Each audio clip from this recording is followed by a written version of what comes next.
Alors, depuis combien de temps êtes-vous conférencier? Ah bah écoute, je vais te dire franchement, j'ai commencé les conférences bien avant l'an 2000, tu vois. Okay. Parce qu'en l'an 2000, j'avais créé l'association Casablanca qui s'occupait beaucoup de peinture, ce qui m'a permis de rencontrer plein de gens très très sympathiques.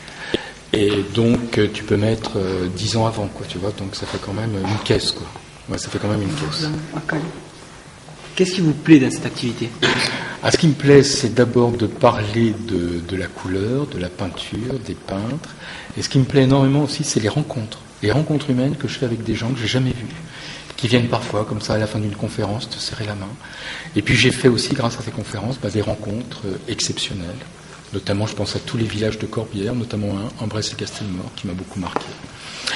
Et on a fait des grandes conférences, des grands moments, je dirais des grands moments, des soirées même, sur Dali,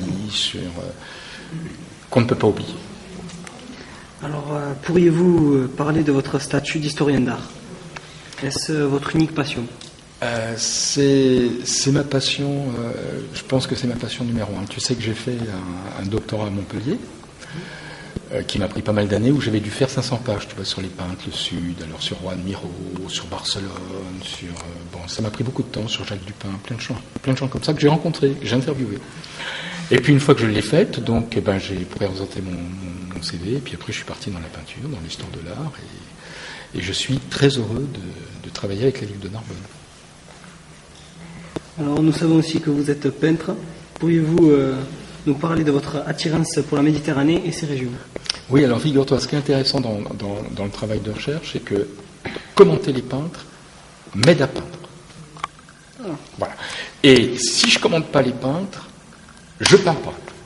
Ah. Alors que si je parle des peintres, là tu vois ce soir par exemple, il y a des couleurs, des signacs que j'ai retenus, tu peux être sûr, le jeudi, tu vois, c'est la journée peinture. Demain matin, il va ressortir automatiquement une perspective, une vue d'une diapo que j'ai commentée, mais en tant que peintre. Voilà. Et sans les peintres, je ne pourrais pas peindre. Et je vais te dire une chose que Picasso avait dit qui est très belle. Il avait dit, lorsque je peins, j'ai toujours l'œil de mon père qui me regarde. Derrière moi. Et ça, c'est extraordinaire, c'est une très belle phrase, parce que Pablo Picasso, tu sais que son père était prof de dessin, et il a abandonné le dessin pour son fils. Mais Pablo disait, il y a toujours l'œil de papa qui me regarde. Prévoyez-vous de nouvelles conférences? Sans arrêt. Ah. Mais tu sais, j'y vais à dose homéopathique, alors la 3 pour la ville de Narbonne, c'est très bien, parce que tu as vu le travail de recherche, quand même, il y a énormément de photographies, et puis après il y en a d'autres, donc oui, chaque année, il me faut mes conférences sur les peintres. Alors, auriez-vous quelque chose à rajouter pour clore cette interview?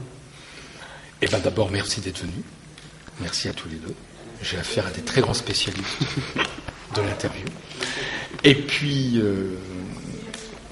non, je tiens à vous remercier, je vous remercie tous les deux très honnêtement. Et puis j'attends le travail qui va suivre au niveau de l'image, tout ce que vous allez réaliser là-dessus. Et puis je vous dis à tous les deux un grand merci. Parce que c'est comme ça aussi qu'on fait vivre les gens, c'est en allant les rencontrer.